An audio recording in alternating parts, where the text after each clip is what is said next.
जो विपक्ष के द्वारा ये भ्रम फैलाया जा रहा है मेरी पार्टी और सांसदों को लेकर, ये उसी साजिश को हवा देने की सोच है। तो ऐसे में उनकी सोच, मेरे प्रधानमंत्री जी की सोच और मेरी सोच उस विषय पर भी एक ही थी, लैटरल एंट्री को भी लेकर हम लोग की सोच एक ही थी। राष्ट्रीय जनतांत्रिक गठबंधन में सब कुछ ठीक चल रहा है। खासकर भाजपा और लोक जनशक्ति पार्टी रामविलास के बीच संबंधों में कोई दरार नहीं पड़ी है। अब तक जो बातें चल रही थी वह महज अफवाह थी। केंद्रीय मंत्री और पीएम नरेंद्र मोदी के हनुमान कहे जाने वाले चिराग पासवान ने इन सब बातों को स्पष्ट कर दिया है। उन्होंने भाजपा से संबंधों के बीच दरार की अफवाहों को सिरे से खारिज कर दिया है। कहा कि वह खुद को प्रधानमंत्री नरेंद्र मोदी से अविभाज्य मानते हैं। केंद्रीय मंत्री ने कहा कि यदि भाजपा चाहे तो एनडीए के सहयोगी के रूप में आगामी बिहार विधानसभा चुनाव लड़ने के लिए वो तैयार हैं। चिराग पासवान दिल्ली पहुंचकर अमित शाह से भी मिले।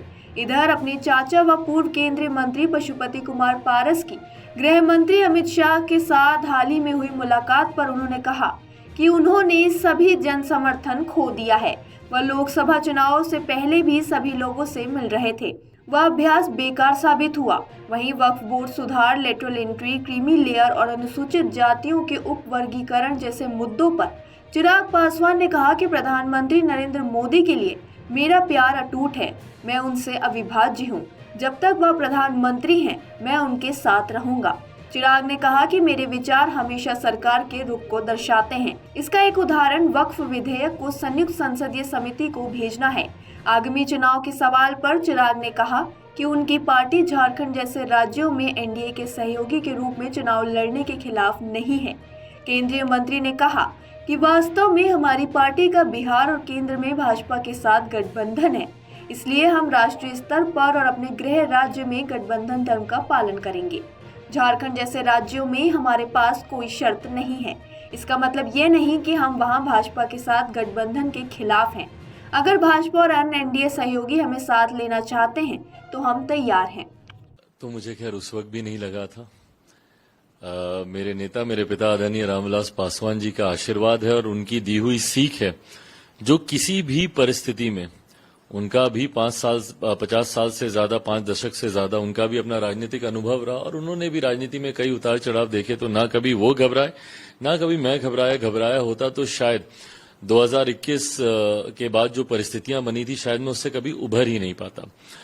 आज की तारीख में जो विपक्ष के द्वारा ये भ्रम फैलाया जा रहा है मेरी पार्टी और सांसदों को लेकर, ये उसी साजिश को हवा देने की सोच है जो 2021 में रची गई थी और जिसकी वजह से इन लोगों को लगा था कि शायद चिराग पासवान को ये लोग समाप्त कर देंगे, पर ना उस वक्त ये लोग चिराग पासवान को समाप्त कर पाए। और आज की तारीख में मजबूती से जिस तरीके से लोक जनशक्ति पार्टी एकजुट होकर न सिर्फ हम लोग लोकसभा का चुनाव लड़े, बल्कि 5 सीट लड़े, 5 की 5 हम लोग जीते, 100% हम लोग का स्ट्राइक रेट रहा और मेरी पार्टी का एक एक सांसद पूरे समर्पण भाव के साथ बिहार फर्स्ट, बिहारी फर्स्ट को धरातल पर उतारने की सोच के साथ कार्य कर रहा है। हम लोग के सामने एक बड़ा लक्ष्य है आगे, बिहार विधानसभा के चुनाव जो कि 2025 में शेड्यूल्ड है होना।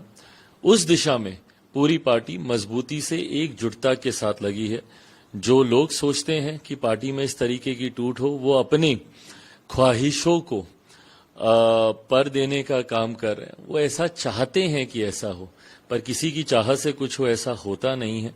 उनकी ख्वाहिश जरूर है कि उनको तसल्ली मिलेगी अगर ऐसा हो, पर अफसोस कांट की हांडी बार बार नहीं चढ़ती है। तो इस बार ऐसा कुछ होने वाला नहीं है।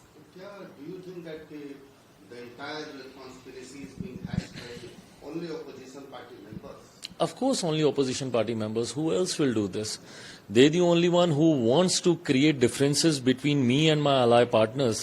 They're the only ones who would be most benefited by a scenario where there are differences between me and Bharatiya Janata Party and various other allies of NDA.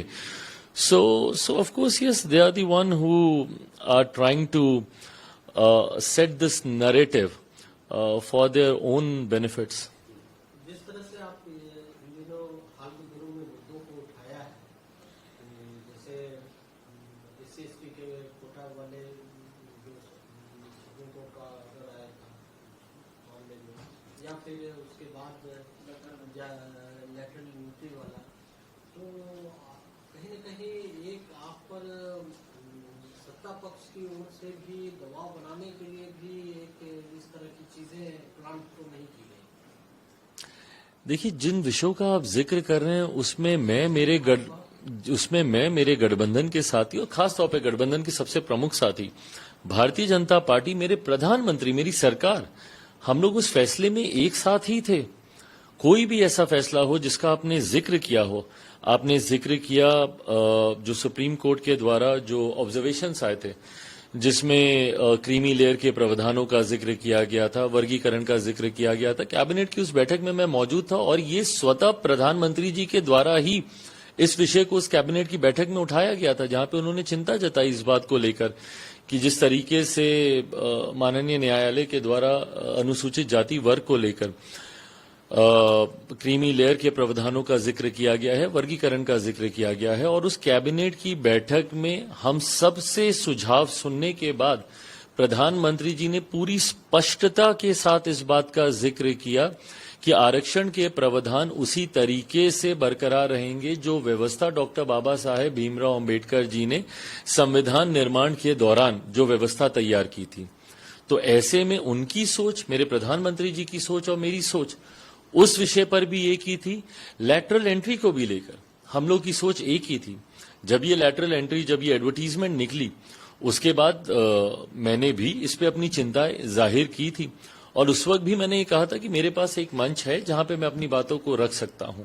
गठबंधन के भीतर प्रधानमंत्री जी के समक्ष उनसे बातचीत कर प्रधानमंत्री जी का कार्यालय एक लंबे समय तक लगातार मेरे संपर्क में रहा, जहां पर इस विषय को लेकर मैं तमाम जानकारियां उनके साथ में साझा करता रहा और अंतोगत्वा ये निर्णय प्रधानमंत्री जी का ही था। हम सबके सुझाव सुनने के बाद और अनुसूचित जाति वर्ग से आने वाले लोगों की बातें सुनने के बाद ये सुझाव प्रधानमंत्री जी का ही था कि भाई इसको वापस लिया जाए और यही मांग मेरी भी थी, मेरी पार्टी की भी थी और इस वर्ग से आने वाले अधिकांश लोगों की थी, अनुसूचित जाति से जुड़े हुए कई संगठनों की यही मांग थी। तो ऐसे में इस विषय पर भी हम लोग एक ही मत के थे। एक दो विषय और थे जिसका मैं जिक्र स्वतः ही कर दूं, वक्फ बोर्ड का मामला था, इस पे भी हमारी सरकार का फैसला उसको कमेटी में भेजने का था और यही सुझाव मेरा भी था। जब ये वक्फ बोर्ड का मामला आया उस वक्त हम लोगों ने भी यही चाहा कि भाई अगर ये कमेटी को जाता है, और आज की तारीख में मैं पूरी तरीके से कमेटी के फैसले के साथ हूं, क्योंकि कमेटी में हर स्टेक होल्डर को अपनी बातें रखने का मौका मिला है। अगर आप ये वीडियो YouTube पर देख रहे हैं तो हमारे चैनल को सब्सक्राइब करें और बेल आइकन को दबाना ना भूलें। अगर आप Facebook पर ये वीडियो देख रहे हैं तो हमारे पेज को लाइक करें।